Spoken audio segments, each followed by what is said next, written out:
Okay, so today we have something that I know a lot of you have been asking for, and that is a comparison, a shootout, whatever this is. It's the comparo of the Can-Am 700 versus the Grizzly 700.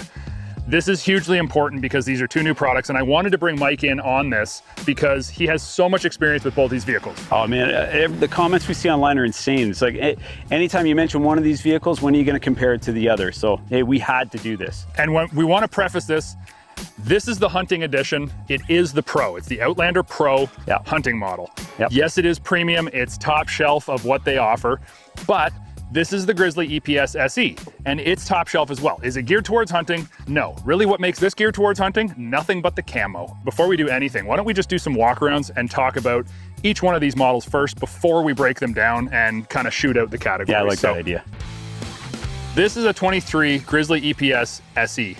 Great looking product. We know the Grizzly because this has been the same since they changed from the 700 to the 686. They haven't done anything really with this platform. Yeah, pretty much. I think it was around 2015-16 they did the complete change up in bodywork. They went to a 708, but then went back to this 686. What do we got for suspension on this thing? It's a pretty stock suspension setup. You know, you got decent travel. It's 7.6 up front, 9.1 in the back. Your ground clearance, I think it's 11.8. So it's almost 12 inches of ground clearance. It's decent. I'm gonna go to an area that we know how you feel about, the tires. Sure.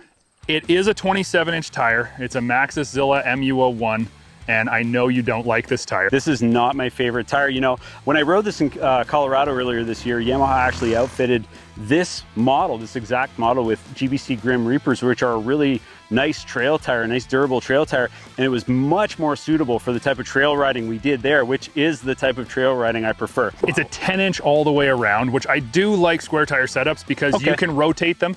I like square tire on side-by-side. On ATV, thank you. I don't know, I think I need more traction out back, and I don't like the look of a 10-inch up front on this thing. I gotta be honest with you, I feel like it makes the steering a little more difficult, you know, even with the assist from the EPS. Which it has a great EPS on it. It's a single mode EPS, but this could be the best EPS in the industry. Never complained about this system. No way, it is dialed in so nice. Other amenities on this vehicle, obviously it's got the nice painted plastics. This is a beautiful ATV. I like the upper pod with the extra headlight. I like the display on it. It works great. Obviously this has on demand, it's not on command, it's on demand four-wheel drive. So you've got your tri-mode differential, two-wheel, four-wheel, and front diff locked. So overall, I think we know what the Yamaha is. The Yamaha is proven durability, reliability, for sure. It's strength, it's there. It'll pull over 1,300 pounds if you want it to for towing. Overall, not very changed for the past 7 years. No. Didn't really need to be, didn't have any competition. No. Let's talk about the competition because that's the Can-Am. This is the Outlander Pro HD7. Brand new, 2023, new model, new design, new engine, new everything. New everything, and it is like fully jammed, this model. This is the hunting edition. So travel numbers up front, we've got 9 3/4. 9 3/4, yep. In the back, we have 10 1/4. 10 yes. And ground clearance is? It's actually it's 12, so it's like you're on par. So very on par. Yep. Yeah, very on par. Now, when it comes to what this product has, it has the bumper, it has the winch, it has the skid plate underneath, which this actually has a really nice set of skid plates. The ones under the footwells are just amazing. They offer a ton of protection there. Yeah. It's got the aluminum AR guards front and back on this thing as well. So, you know. And this is all stock. This is all part of the retail price, which is cool. Now, when it comes to storage on this, I know you're a fan. I am. The rack up front is really functional underneath. You move back, you've got an awesome bin underneath here that has 2 USB ports as well as wireless charging for your phone. It also does have a lot of technical advancements on this thing. It's got the tri-mode DPS. Yep. It has a speed limiter, intelligent throttle control, and intelligent engine braking too. So that is a mouthful. It's crazy, but you can, the coolest thing about it is, you know, dial it into whatever type of riding you're doing and you can just completely customize your ride. Now tires are something that I don't hate these ones. I think because it's a Primo product, I would have liked to have seen a brand name tire on there. They use XPS. Tires are one of the first things that we've done polls on this. This is the type, one of the first things that people do when they get an ATV is they swap out, put aftermarket tires on it, myself included. It'd be one of the first things I did. However, when I test rode this vehicle, I was really surprised at how well they worked. They're a traditional setup where it's an 8-inch front and a 10-inch rear. So we have that more traditional tire setup, which I know both you and I on an ATV do appreciate. Absolutely. So this vehicle has a 50 horsepower, 650cc single cylinder engine, which is both the HD5 and the HD7, Correct. just with probably different engine management and a little bit of different injectors and whatnot. So when we want to talk about fit and finish, this is somewhere that this vehicle really steps the game up in our industry. I think now we got to talk about the actual areas that we put these both to the test in. So we are going to go through 4 different areas of comparison. Number 1 is ride quality and suspension. Number 2, engine performance. Number 3, amenities, fit and finish. And number 4 is overall value.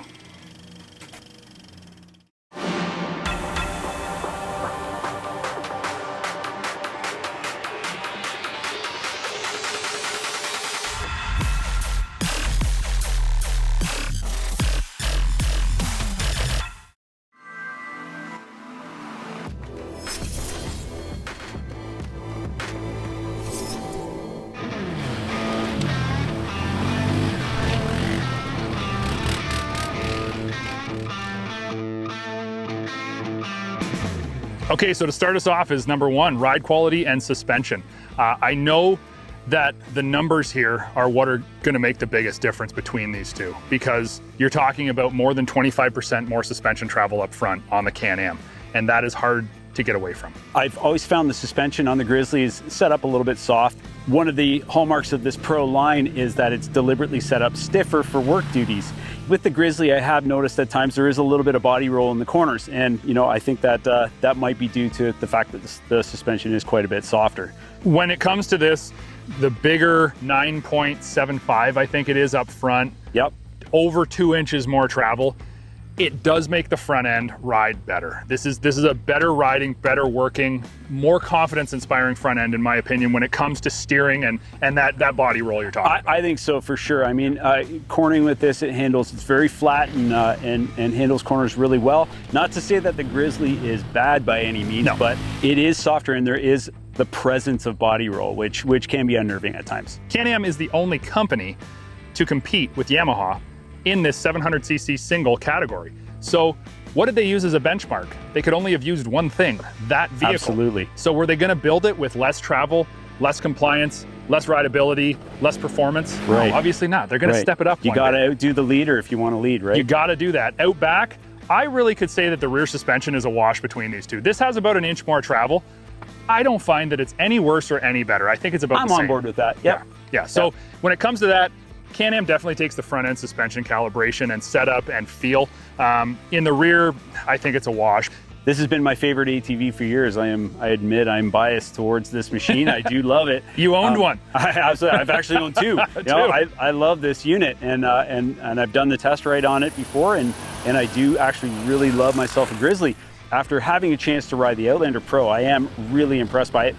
So I think when it comes to suspension, handling, drivability, you got to give the point to the Can-Am in this Agreed. one. Okay, so number 2 on our list is engine and drivetrain. And we've got some comments for both of these machines. Yeah, so we've got the 686 and we have the 650, both singles. What do you figure Yamaha's rating this somewhere in? Yeah, there's no official numbers, but I'm saying like mid 40s. Like, yeah, so exactly. 45. This one is 50 and it's an efficient 50. Now, you can feel that extra pull too. Now, here's something that needs to be said. This has a 10-year belt warranty. And that's boilerplate. Yamaha will replace this belt if it breaks within 10 years. Yeah. I mean, that's even, it's hard for me to even fathom that. That's amazing. It uses a Sprag clutch design, so it's not putting stress on the belt all the time as the P-Drive system does. The P-Drive is very efficient, but relatively unknown when it comes to ATV and off-road. Yeah. This doesn't have any kind of a belt life warranty. There is nothing there. Is it more efficient at putting power to the ground? I believe probably it is when it comes to power going to the ground. This feels way snottier, way healthier, and way more sporty than that. But what's important in your books, reliability or performance? Because really that's where this comes down to. It's not to say that the Can-Am is unreliable. It's just unproven at this point in an ATV. So maybe we actually should have broken this down into 2 categories and mentioned engine and drivetrain separately, because you do have very similar engine powers, but the Can-Am does have that little bit extra pull, and you have 2 completely different CVT systems here. Absolutely. So When it comes to this, I mean, you've got the intelligent drive modes on this. It's a drive-by-wire system. This is a cable actuated, very, very different. I think both you and I probably agree that when it comes to driveline, if it's reliability, we're going Yamaha. Oh, when it comes to driveline and we're going performance, including the engine, we're going Can-Am.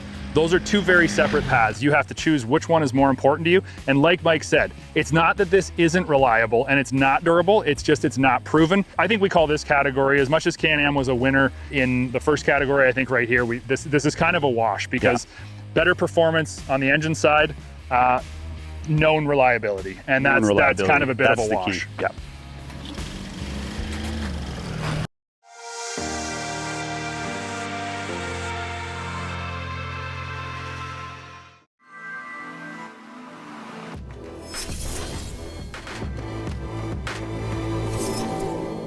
So this brings us to number 3, which is amenities and fit and finish put together. Now, I think all of these things kind of really do fit together well. So let's compare amenities and fit and finish. We've got winches on both, really good racks on both. However, the capacities on both the front and rear rack of the Can-Am are greater. The towing capacities of the Can-Am is about 500 pounds more than the Grizzly. When it comes to amenities electronically, like you mentioned earlier, we've got intelligent engine braking, intelligent throttle control, speed limiter, dynamic power steering, tri-mode EPS, so you can shift into the 3 modes if you want. I would have to say the electronics are definitely primo. Now, something I do want to talk about as well is shifting.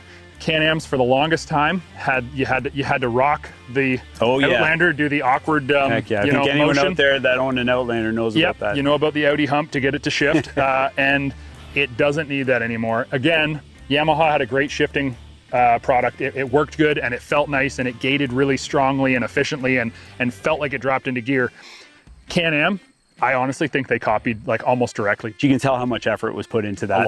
That was a serious concern that was brought to the table, and they did something about it. And I think I want to speak to NVH as well, the noise, vibration, and harshness, because that kind of comes into fit and finish. I always used to think that the Grizzly just had a really high quality NVH feel. Can-Am stepped the game up, and when you step on this vehicle and it's running, the vibration is way less. When you blip the throttle, you have a nice engine sound, but the induction noise is super loud on the Grizzly. It makes a lot of noise. This one is quiet and refined, and I think, again, it's the benchmark. Absolutely. It's a bit of a more primo feeling product, which let's talk about that because premium usually comes at a premium. Finally, we have category 4, which is value. This entails the value of these products, you know, with all the amenities, but then also the actual retail price. So let's bring that up on screen, both Canadian and American, and let's see the disparity between the two.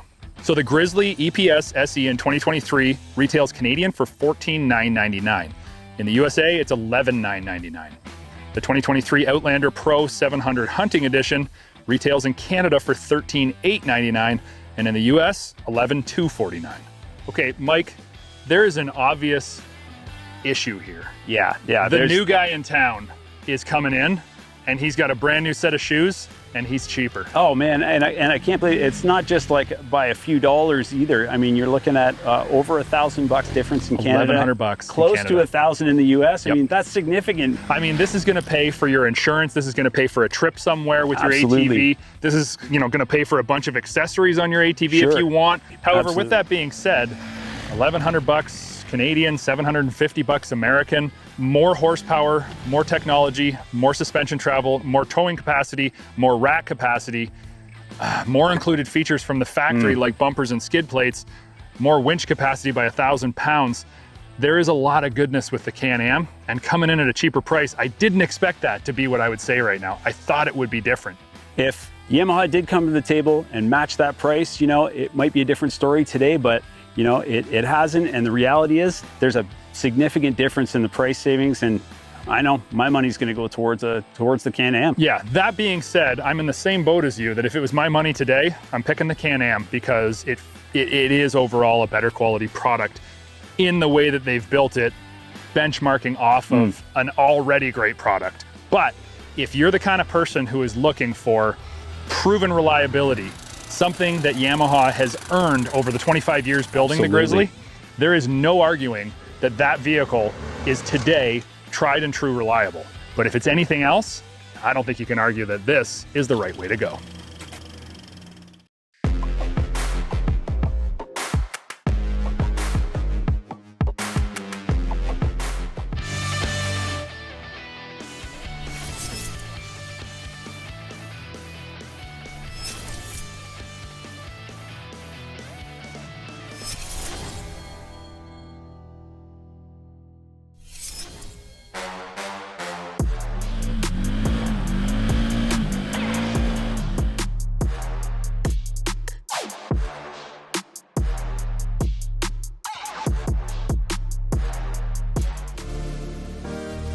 One thing we hear at DIRT TRAX over and over is that consumers are feeling a growing frustration with the rising price of ATVs and side-by-sides.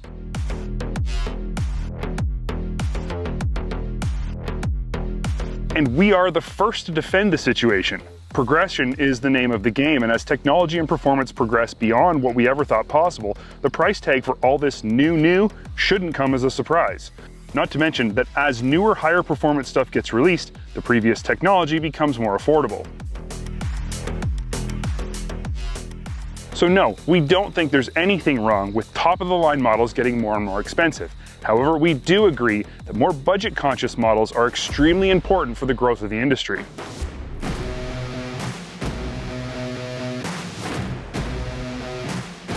Luckily for us and you, Can-Am agrees and put their money where their mouth is, so to speak, when they released the new Outlander 500 and 700 lineups. These models represent huge value combined with above-average performance.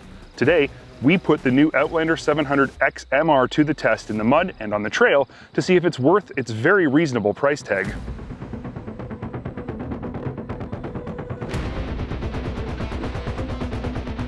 The Outlander 700 isn't just a revamped 650 with a new motor. This is an entirely new platform that's been designed from the ground up to combine all new features and technology with performance that hits way outside of its price category.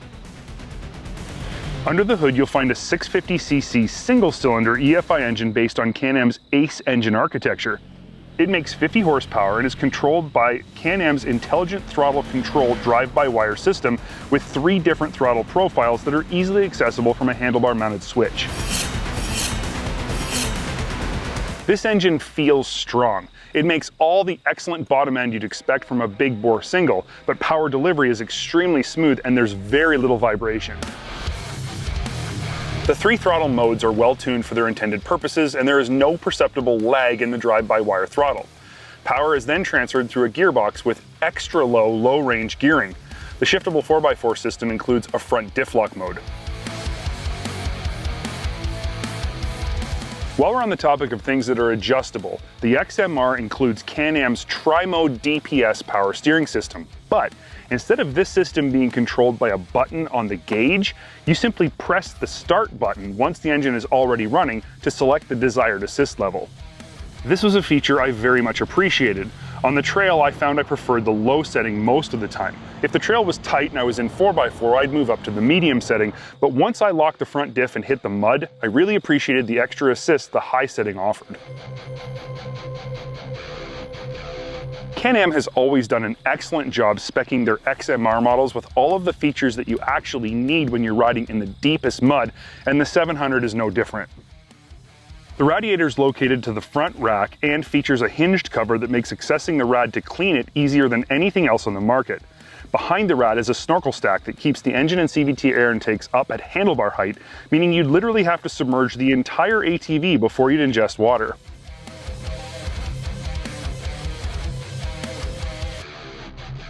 The lower A-arms are arched front and rear, and 9 inches of front and 9.7 inches of rear end travel are combined with a 28-inch set of XPS Swamp King tires to give you a total of 13 inches of ground clearance.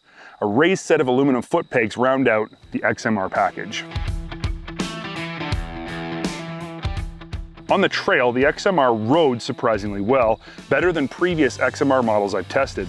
The tires offer very little grip on hard-packed surfaces though, and leave the back end feeling very loose in the corners.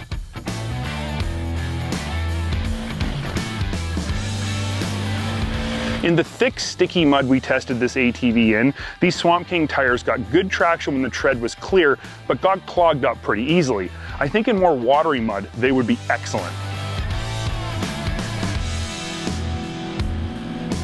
The strong torque of that 650cc single, extra ground clearance, ultra low range, Tri-Mode DPS, and front diff lock all combined to make the 700 XMR a force to be reckoned with when it got really deep.